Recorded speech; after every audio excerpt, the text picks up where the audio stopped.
Irio sigue, a la chita callando, ganando viajeros y adeptos en nuestras vías, y en una reciente entrevista su nuevo CEO, Fabrizio Favara, ha hablado de todos los frentes abiertos de la compañía, sus objetivos y novedades muy interesantes que te cuento en este vídeo.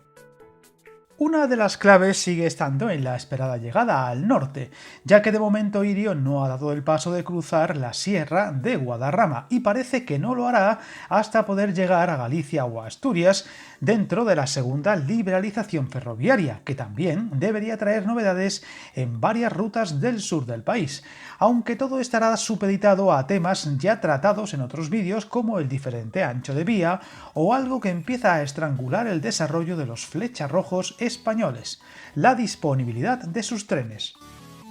De hecho, se dejó caer una vez más la crítica con el mecanismo de establecimiento de los cánones ferroviarios en España, donde a diferencia de los, por ejemplo, italianos, plurianuales, se fijan cada año y hacen difícil prever la operativa, un detalle que también critican desde Wigo junto a la de los precios de dichos cánones, que según ambas compañías impiden llegar a la tan perseguida rentabilidad, teniendo en Irio un objetivo a medio plazo, la de poder implementar trenes de doble composición en aquellas rutas y horarios con posibilidad de crecimiento de oferta y que con sus trenes podría hacer posibles servicios de más de 1000 viajeros por convoy. Viajar en tren nunca fue tan fácil. En trenes.com encuentra y reserva tus billetes de Renfe, Wigo, Irio y muchos otros países europeos. Vive experiencias únicas a bordo y recuerda, si vas sobre raíles, está en trenes.com.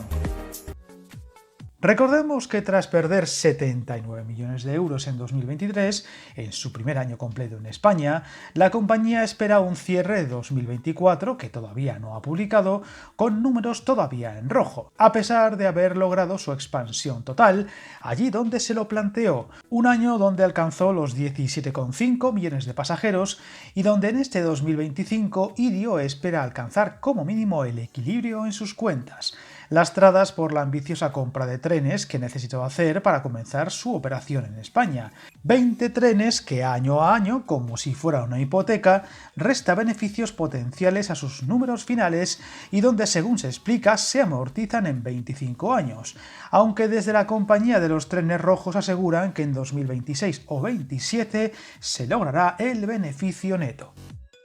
Favara, que vuelve a ser CEO de la compañía tras su breve paso por Irio en 2020 y 2021, se refirió a los planes del nuevo plan estratégico, que estará cerrado a final de año y en el que cambiará el foco desde el factor de carga, es decir, la ocupación de los trenes, en torno al 97% a la fidelización de los clientes y a una mayor productividad. En Irio, además, se plantean aumentar inversiones que se sumarían a los 3 trenes nuevos que tiene previsto incorporar a su flota, pasando así a 23, y donde, según lo recientemente comentado, podría ayudar a incorporar trenes en doble composición, especialmente en momentos punta como los viernes por la tarde o los lunes por la mañana. Una novedad que se espera impulsen un uso más eficiente de la infraestructura, aunque con la duda de la capacidad de algunas estaciones, muy al límite como podemos ver cada vez que se produce algún retraso o incidencia.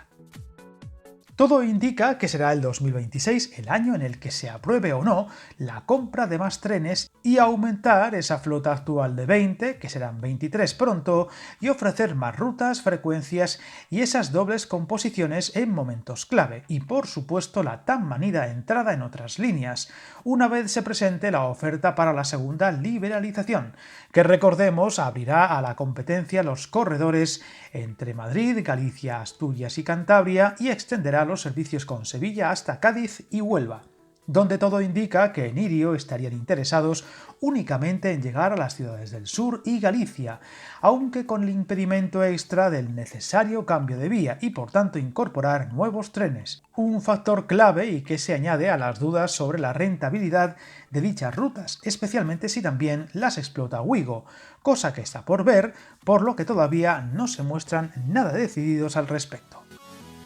La otra clave para ese salto está en los cánones, que según indicaba Favara suponen entre el 40% y más del 50% del precio del billete, un coste que, recordemos, desde la Comisión Nacional de los Mercados y la Competencia se ha establecido para el 2025 un recorte medio del 40%, y desde Irios se reclama además que se establezca ese calendario a largo plazo porque es importante la previsibilidad para manejar las inversiones y defienden la posibilidad de que se pueda establecer un rango de varios años y no año a año como actualmente, algo que parece ya se está estudiando, lo que añadido a esas rebajas en cánones confían en que se alcance más pronto que tarde la rentabilidad sin la necesidad de aumentar el precio de los billetes, que recuerda apenas han subido en los últimos años a pesar del alto crecimiento de la inflación. Veremos cómo se desarrolla esta etapa del nuevo CEO de una compañía